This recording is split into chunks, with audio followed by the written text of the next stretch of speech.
আসসালামু আলাইকুম। আমি জাপানের পক্ষ থেকে মোহাম্মদ মুক্তার জুবাইর বলছি।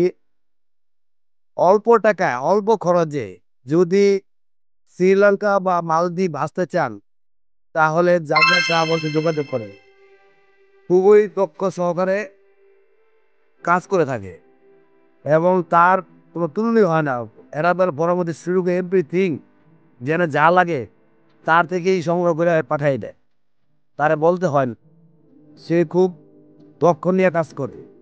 আর মানুষ যদি অল্প টাকায় অল্প খরচে চাইতে চান তাহলে শ্রীলঙ্কা মালদ্বীপ ঘুরে আসতে পারে।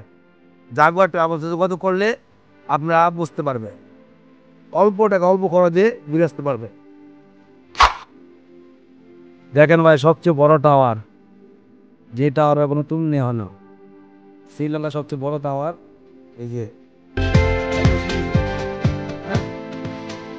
এই টাওয়ারটা এক সময় এক কালার হয়। টাওয়ারটা দেখার মতো একটা টাওয়ার, বিশাল উঁচু।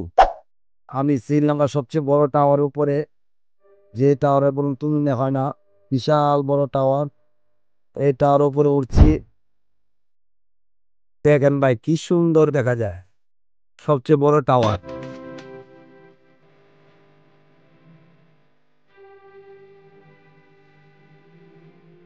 দেখার মতো একটা জিনিস।